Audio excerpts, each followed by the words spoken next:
중학교 1학년 동화 2 6과 본문입니다. 지난 5과를 공부하면서 우리는 처음으로 문장 성분이라고 하는 개념에 대해서 살짝 살펴봤습니다. 문장 성분은 sentence component라고 해서 문장을 이루는 필수적인 부품들, 필수적인 요소들, 이것들을 굵직굵직한 덩어리로 이름을 부른다 그랬죠. 그것의 가장 대표적인 예가 주어였습니다. 주어를 영어로는 subject라고 하고 앞으로 알파벳으로 표현할 때는 S로 표현하겠습니다. 행동을 했을 때 그 행동을 누가 했는지, 어떤 상태를 나타낼 때는 그 상태가 무엇에 대한 상태인지 여기에 해당하는 부분이 바로 주어이죠. 보통은 문장의 첫머리에 옵니다. 그리고 주어 바로 뒤에 이어서 오는 것이 우리 품사로는 동사인데 문장 성분으로는 서술어라고 하는 것이 있었죠. 서술어를 영어로는 predicate이라고 하는데 알파벳으로는 P로 표현하겠습니다. 그리고 동사의 어떤 행위나 영향을 받는 그런 대상이 있죠. 어떤 동작을 했으면 그 동작이 무엇을 했는지, 그래서 보통 을에 해당하는 이런 부분을 목적어라고 부릅니다. 목적어를 영어로는 object라고 하는데 알파벳으로는 O로 표현하겠습니다. 그리고 또 중요한 문장 성분 중에 하나가 바로 보어이다, 그죠? 보어를 영어로는 complement라고 해서 알파벳으로는 C로 표현하겠습니다.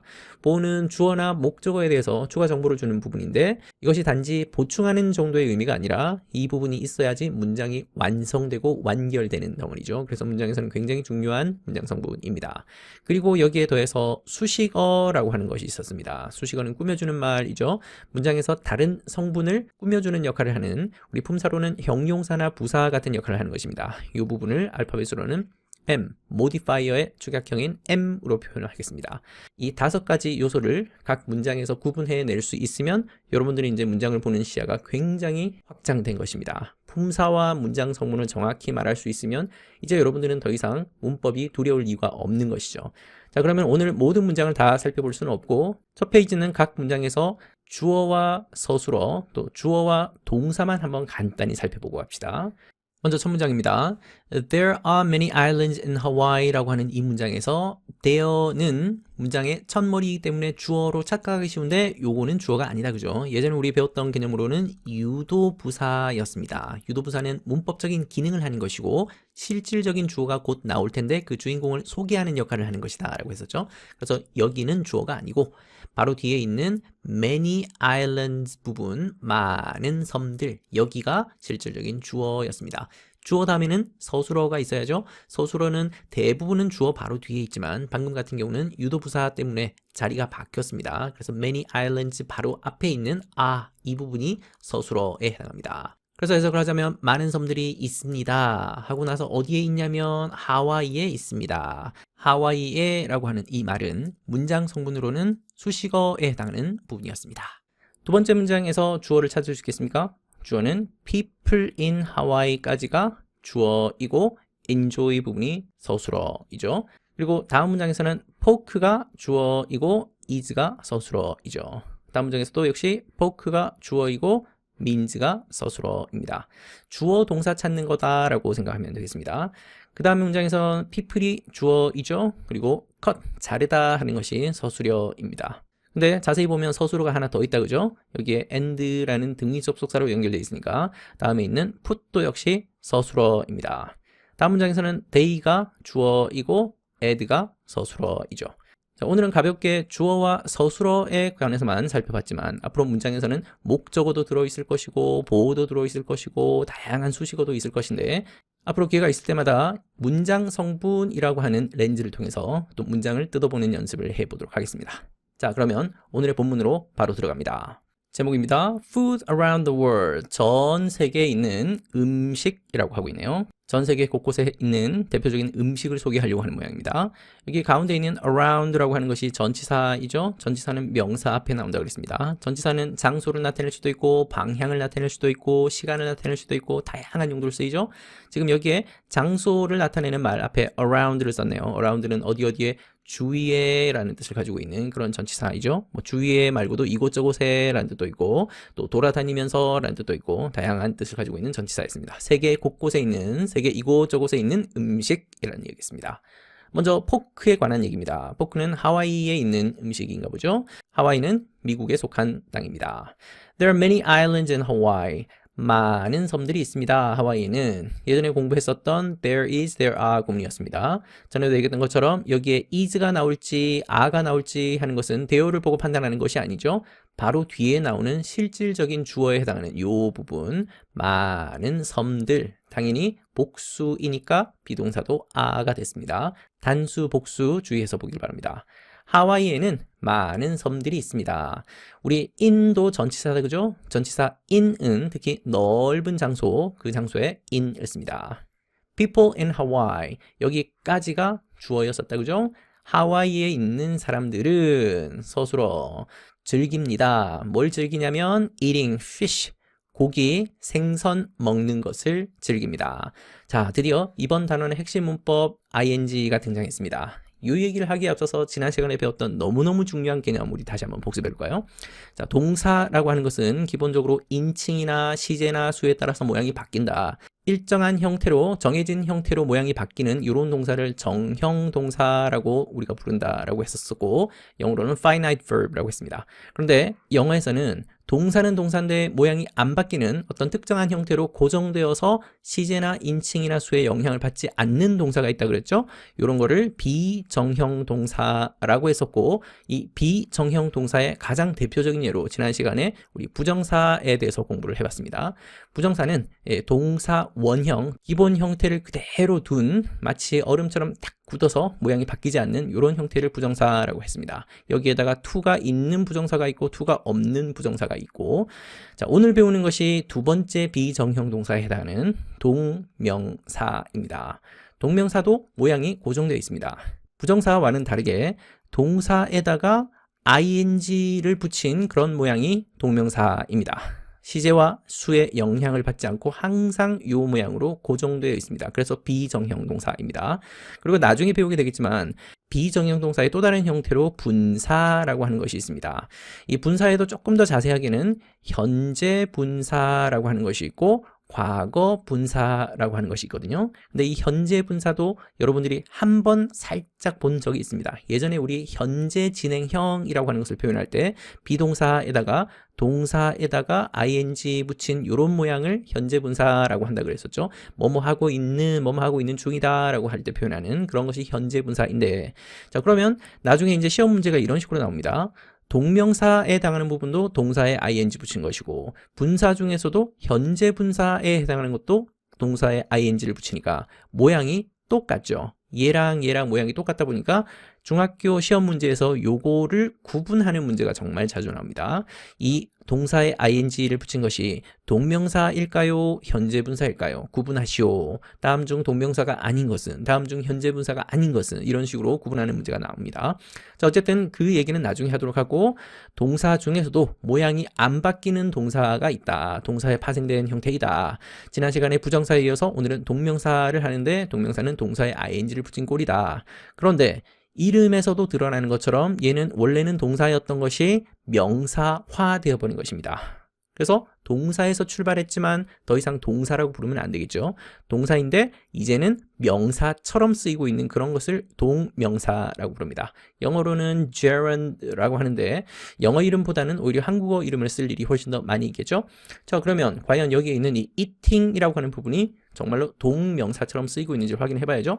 하와이에 있는 사람들은 즐깁니다. 뭘 즐기냐면 생선 먹는 것을 즐깁니다. 또는 생선 먹기를 즐깁니다. 이렇게 해석이 되죠?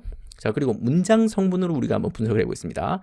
여기까지가 주어였고 enjoy가 서술어였고 즐기는데 무엇을 즐기냐면 생선 먹는 것을 즐깁니다. 그러면 이 부분이 통째로 목적어가 되는 것입니다. 주어, 서술어, 목적어로 이루어져 있는 부분이죠. 자, 이렇게 생각합시다.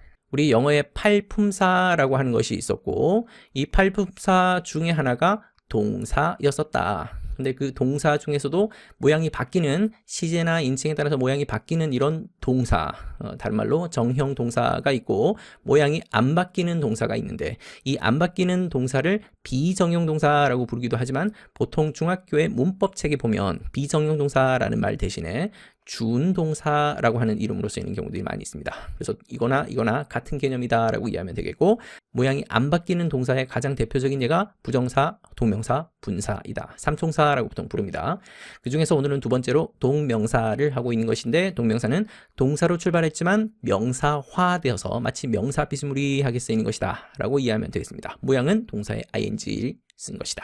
그리고 해석을 해봐도 명사처럼 해석될 것이고, 명사처럼 해석이 될 뿐만 아니라 실제로 명사처럼 기능하기도 합니다. 우리 품사로는 명사인데 이 명사가 문장 성분으로는 주어 자리에도 올 수 있고 목적어 자리에도 올 수 있고 보어 자리에도 올 수 있습니다. 이것이 명사의 가장 기본적인 특징입니다. 그러면 앞으로 여러분들이 이 동사에 ing 붙인 것이 동명사인지 아닌지를 확인하는 방법은, 일단 주어 자리에 있는지 목적어 자리에 있는지 보어 자리에 있는지 이런 자리를 가지고 판단하는 방법이 있고, 두 번째는 해석을 해보는 방법이 있겠죠. 해석을 했을 때 마치 명사처럼 뭐뭐뭐뭐 하기, 뭐뭐뭐뭐 하는 것, 이렇게 명사형으로 해석되는 것이면 딱 봐도 동명사인 것을 알 수 있겠죠. 그렇게 구분하는 것입니다. 생선 먹는 것을 즐깁니다. 그러면 지난 시간에 부정사를 열심히 공부한 친구들은 고민이 좀 생길 겁니다. 아니, 지난번 부정사에서 특히 이 부정사에 to가 붙어 있는 이런 경우들은 얘도 명사처럼 쓰일 수도 있다라고 했었고, 지난 시간에 실제로 그런 내용이 있었다, 그죠? 명사처럼 쓰인다는 얘기는 역시 주어 자리에 올 수 있고 목적어 자리에 올 수 있고 보어 자리에 올 수 있다는 거니까, 그러면 지금 하고 있는 얘기랑 똑같은 얘기 아니냐?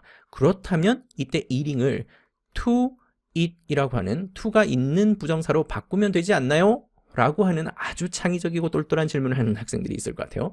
물론 의미적으로 가능할 것 같지만 문법적으로는 허용되지 않습니다. 영어에서의 문법은 우리 마음대로 할 수 있는 게 아니죠. 특이하게도 영어에서는 어떤 동사들은 바로 뒤에 목적어를 쓸 때 to가 있는 부정사만 와야 되는 경우들이 있고, 또 어떤 동사는 바로 뒤에 목적어를 쓸 때 동명사만 와야 되는 경우들이 있습니다. 그리고 어떤 동사는 바로 뒤에 to 부정사도 올 수 있고 동명사도 올 수 있는 두 가지 형태가 다 허용되는 동사들이 있습니다. 이런 동사들이 각각 문법으로 따로 정해져 있다. 그 중에서 enjoy는 어떤 경우냐면 바로 이 ing는 목적어로 동명사만 목적으로 쓸 수 있는 그런 형태입니다. 그래서 to it이라고 하는 부정사 모양을 쓸 수가 없습니다. enjoy 말고도 이렇게 동명사를 목적으로 취하는, 항상 뒤에 동명사가 오게끔 하는 그런 동사들이 꽤 있습니다. 지금 방금 봤었던 enjoy가 가장 대표적인 예이고, 이거 말고도 마치다라고 하는, 끝내다, 마치다 하는 finish, 그리고 뭔가를 피하다라고 할 때 쓰는 avoid도 있고요. 뭔가를 제한하다라고 할 때 쓰는 suggest 같은 동사, 그리고 뭐 고려하다, 생각하다, 여기다라고 할 때 쓰는 consider라고 하는 단어, 그리고 꺼려하다, 싫어하다라고 할 때 쓰는 mind라고 하는 단어, 그리고 추천하다라고 하는 recommend라고 하는 단어 있죠. 그리고 거부하다라고 할 때 쓰는 deny라고 하는 단어, 그리워하다라는 miss, 그리고 뭔가를 유지하다, 계속하다라는 keep 같은 이런 단어들. 이거 말고도 정말 많은 동사들이 있는데, 이런 동사들은 대체로 뒤에 동사에 ing를 붙인 동명사를 목적으로 취합니다. 그래서 이 동사들이 나왔다 하면 뒤에는 to 부정사가 올 수 없고 동명사만 와야 된다 라는 것이 하나의 또 문법입니다. 자, 그러면 동명사 나올 때마다 바로 앞에 그 동명사에 어울리는 동사가 있는지 없는지, 그리고 동명사가 맞는지 아닌지 우리 각각 또 분석해 보도록 하겠습니다. 다음 문장입니다. Poke is a famous fish. 포크는 뭐냐면 아주 유명한 생선 샐러드입니다. From Hawaii. 하와이에서 온 생선 샐러드입니다. 하와이에서는 이것을 즐겨 먹는 모양입니다. 포크는 mean 뜻합니다. 뭘 뜻하냐면 to cut, 자르다 라는 것을 뜻하네요. in Hawaiian. 여기에 in은 장소를 말할 때 쓰는 것이 아니라 in 바로 뒤에 언어와 함께 왔죠. 그러면 어떠한 언어로 라는 뜻입니다. in English라고 하면 영어로이고 in Hawaiian 하면 하와이 언어로 라는 뜻입니다.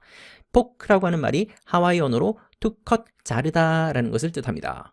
자, 그러면 반가운 손님이 들어왔죠? 우리 지난 시간에 배웠던 to에다가 부정사가 있습니다. 이것을 to 부정사라고 부른다 그랬었죠? 그러면 이때 to 부정사는 명사인지 형용사인지 부사인지를 구분할 수 있어야 되겠죠? 지금 mean이라고 하는 것이 품사로는 동사이고 문장 성분으로는 서술어입니다. 그리고 뜻하다, 의미하다라는 말인데 바로 뒤에 목적어 자리에 와 있다. 그죠? 목적어 자리에 올 수 있는 to 부정사는 명사인 거죠. 명사적 용법이라고 부르는 겁니다. 그래서 자르기, 뭐 자르다, 자르는 것 정도로 보면 되겠습니다. 사람들은 cut, 자릅니다. 생선을 자릅니다. into, 어떻게 자르냐면 small pieces로 자르는 작은 조각들로 자릅니다.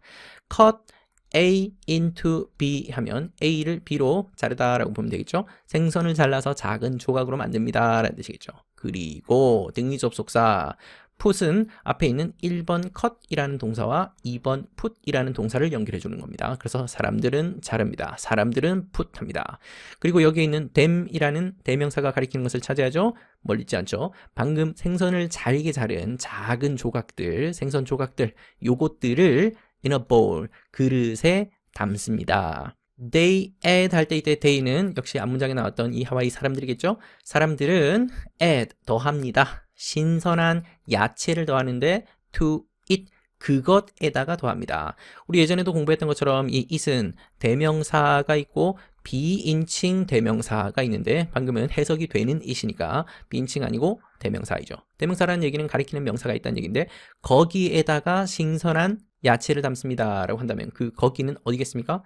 지금 여기에 생선을 잘게 잘라서 넣어놓은 그 그릇에다가 신선한 야채를 더합니다 라는 뜻이겠죠? Pork looks colorful. 이 포크는 이때 look은 보다 라는 말이 아니죠. 보이다 라는 뜻이었습니다. 예전에 이 문법은 우리가 살짝 공부한 적이 있는데 다시 한번 복습하고 가겠습니다. 이때 이 look 같은 동사를 우리 문법 용어로는 감각동사라고 불렀습니다. 영어로는 sensory verb라고 불렀었죠. 인간의 오감을 나타내는 그런 감각동사였었고 보는 것은 방금처럼 시각과 관련되는 look, 그래서 보다가 아니라 보이다이고 어떠한 맛이 나다라고 할 때는 taste였다. 그죠? 어떠한 냄새가 나다 그럴 때는 smell이었었고 어떠한 느낌이 나다 그럴 때는 feel이었었고 어떠한 소리가 나다 그럴 때는 sound였습니다. 그리고 여기에 있는 이 5개의 동사가 무조건 감각동사라는 말은 아닙니다. 그냥 일반적으로 보다 그럴 때는 감각동사가 아니라 그냥 일반 동사인 겁니다. 맛보다 라고 할 때도 감각동사가 아니라 일반 동사입니다. 뭐뭐를 냄새 맡다 그럴 때도 그때는 감각동사가 아니라 일반 동사입니다. 자, 그러면 언제 이것을 감각동사라고 부르냐? 구분할 수 있는 쉬운 방법은 바로 뒤에 형용사가 있는지를 보면 됩니다. 형용사가 오기도 하고 때로는 명사가 오기도 하는데 명사가 올 때는 like 같은 전치사와 함께 오는 경우들이 있습니다. 그래서 이렇게 해서 like 명사가 오거나 아니면 형용사가 오면 그러면 여기 있는 5개 동사들은 지각동사도 아니고 일반 동사도 아니고 감각동사이구나. 그래서 해석할 때도 보다가 아니라 보이다. 어떠한 맛이 나다. 어떠한 냄새가 나다. 어떠한 느낌이 나다. 어떠한 소리가 나다. 어떻게 들리다 라고 해석하면 되겠죠. 방금 여기도 보니까 아니나 다를까 colorful이라고 하는 형용사가 나오네요. 다채로운입니다. 그러면 포크는 색깔이 다양하게 들어있는 것처럼 보입니다 라는 뜻이겠죠. try it, 그것을 한번 try 해보십시오 할 때 이때 it은 당연히 포크를 가리키는 거겠죠. try가 노력하다 라고 하는 말도 있지만 시도하다 라는 말인데 여기서는 시도하다 라는 말이죠. 이거 한번 먹어보십시오 라는 말이겠죠. It tastes great. 또 나왔죠? 방금 여기에 있는 이 taste도 일반 동사인지 감각 동사인지 구분하려면 바로 뒤에 뭐가 있는지를 보면 되는데 great라는 형용사가 들어있네요. 그렇다면 감각 동사인 거니까 어떠한 맛이 나다라고 봐야죠. 그러면 아주 훌륭한 맛이 납니다. 자, 그러면 이때 it은 대명사일까요? 비인칭 대명사일까요? 방금 여기서 it은 역시 포크를 가리키는 거죠. 그러니까 대명사이겠습니다. 자, 두 번째 음식으로 퐁듀를 소개하네요. 스위tzerland니까 스위스 얘기입니다. People in Switzerland까지가 주어이죠. 스위스에 있는 사람들은 like 서술어 뭘 좋아하냐면 eating cheese, 치즈 먹는 것을 좋아합니다. 그렇다면 이 자리가 전체가 목적어에 해당하네요. 이제 여러분들은 쉽게 구분할 수 있을 겁니다. 방금 여기에 있는 이 ing의 이름을 말하시오. 그러면 여러분들은 구분할 수 있어야 되겠죠. 해석을 해보니까 치즈 먹는 것을 좋아합니다. 그리고 자리를 보니까 목적어 자리네요.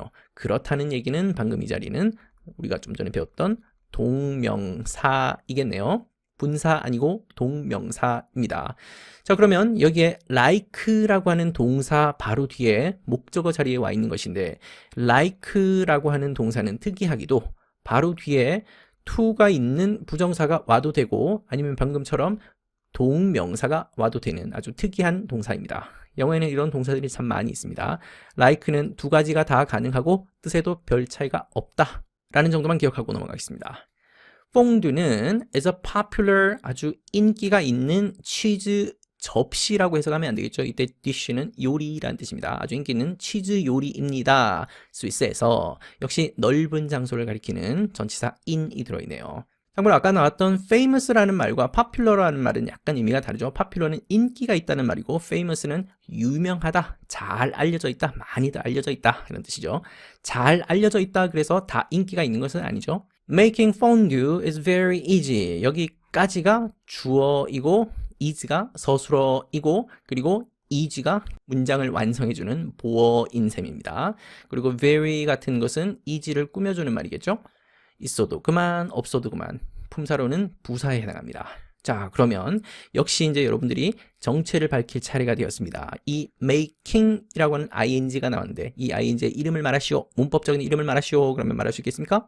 자, 일단 해석을 해봤더니 퐁듀를 만드는 것 명사처럼 해석되네요. 그리고 자리를 봐도 문장 성분으로 주어 자리에 있다 그죠?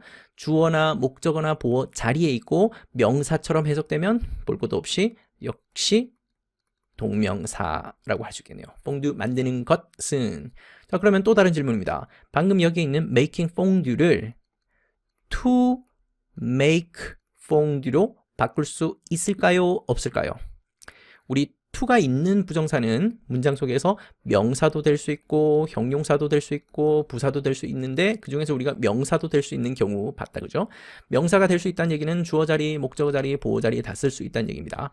그렇다는 얘기는 방금 이 자리를 to make로 바꿀 수도 있다. 주어 자리니까 가능하다.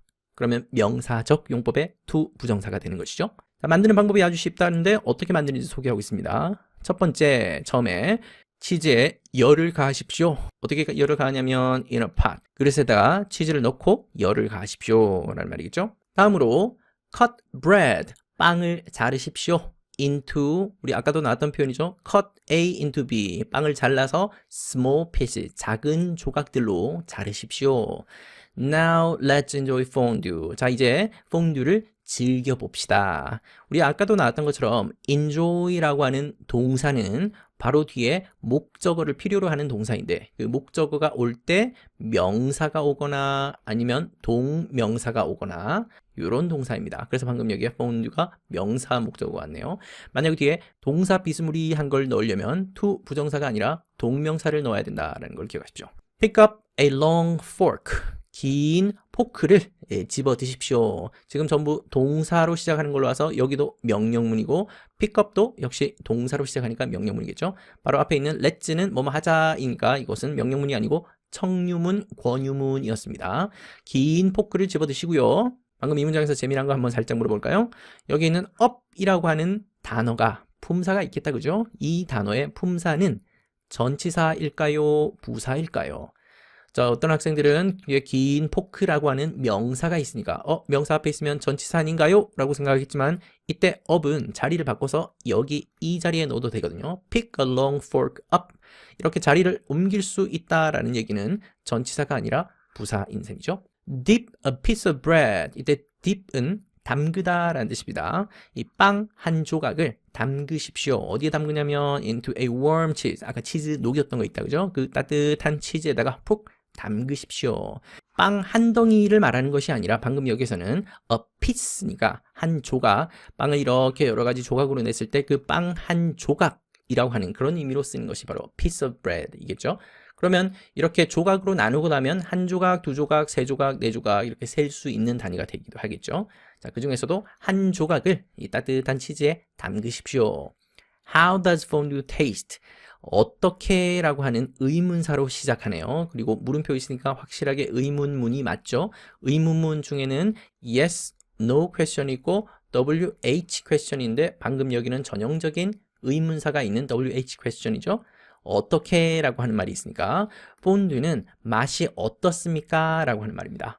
방금 여기에 있는 how를 what 이라고 하는 의문사로 바꿔서 표현하셔야 되는데 그때는 살짝 달라지는 것이 What does fondue taste 다음에 like라고 하는 전치사가 살짝 들어갑니다. 그리고 물음표를 찍어주면 같은 의미가 됩니다. 그래서 what과 like가 합쳐진 말이 how이다라고 보면 되겠습니다. 폰듀가 어떤 맛이 납니까? 맛이 어떻습니까? 라는 말이겠죠. 그랬더니 it tastes delicious. 맛이 좋습니다. 아주 맛있습니다. 그러면 여기 이 문장에 있는 taste라고 하는 동사가 일반 동사인지 아니면 우리가 좀 전에 배웠던 감각 동사인지 구분을 하고 해죠. 아니나 다를까 바로 뒤에 delicious라고 하는 형용사가 있죠. 그렇다는 얘기는 여기는 감각 동사인 겁니다. 감각 동사이니까 맛을 보다가 아니라 어떤 맛이 나다라고 해석해야죠. 맛있는 맛이 납니다. 즉 맛있습니다. 당연히 이때 있은 폰듀를 가리키는 대명사였습니다. 자, 이제 태국으로 갑니다. 타일랜드로 가서 똠양궁이라고 하는 매콤한 국수 요리 있다, 그죠? 그 국수에 관해서 한번 살펴봅시다. The weather in Thailand까지가 주어이죠. 태국의 날씨는 is very hot. 아주 덥습니다. 자, 그러면 우리 예전에 배웠던 거 한번 복습해 볼까요? 방금 이 문장을 it으로 표현할 수 있습니다. 그러면 it is very hot 하고 나서 in Thailand 이렇게 표현할 수도 있겠죠. 태국에는 아주 덥습니다 라고 할 때 이 it의 이름을 말할 수 있겠습니까?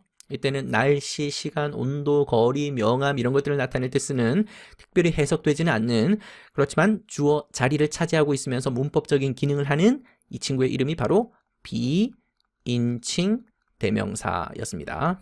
예전에 배웠던 내용을 한번 살짝 복습해봤습니다. 자, 마지막 페이지로 넘어갑니다. 많은 Thai people 아까 우리 좀 전에 나왔던 말이 타일랜드라고 하는 말이 나오는데 이렇게 쓰면 태국이라는 말이고 타이라고 쓰면 이때는 형용사처럼 됩니다. 그래서 태국의라는 말도 되고 태국과 관련된 이라는 뜻도 되고 또는 태국 사람이 쓰는 말도 되고 그런 뜻입니다. 그럼 여기는 타이 피플이니까 태국 사람들이겠죠.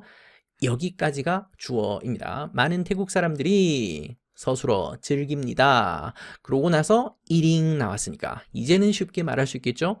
eating을 보는 순간 어머나 세상에 앞에 enjoy라는 동사가 있기도 하거니와 이 동사의 목적어 자리이고 그리고 해석을 해봐도 먹는 것 이렇게 명사처럼 해석되니까 이때 eating은 볼 것도 없이 동명사라고 할 수 있겠네요. 자, 그리고 목적어가 eating만이 목적어가 아닙니다.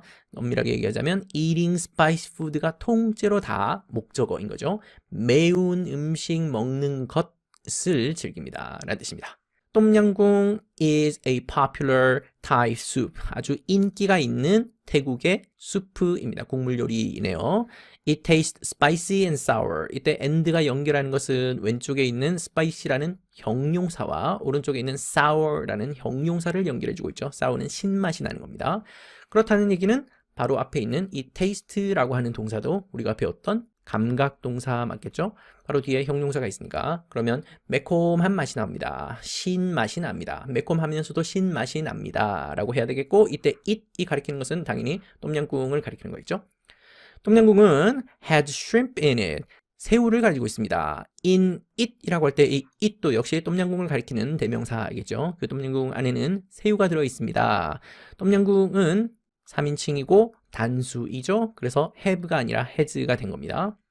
People like eating 똠양꿍 with rice. 역시 people이 주어이고 like가 서술어이고 eating 똠양꿍 요 부분이 목적어가 되죠. 똠양꿍 먹는 것을 좋아합니다. 쌀과 함께라고 하는 말은 꾸며주는 말이겠네요. 그러면 am으로 표시할 수 있겠네요. 그렇다는 얘기는 방금 여기에 있는 eating이라고 하는 것도 우리가 좀 전에 배웠던 것처럼 동명사이겠습니다. 목적어 자리이기도 하고 해석했을 때 먹는 것 그렇죠? 그러니까 동명사가 맞는 겁니다. It smells good. 너무 많이 나와서 이제 구분하기가 어렵지는 않죠?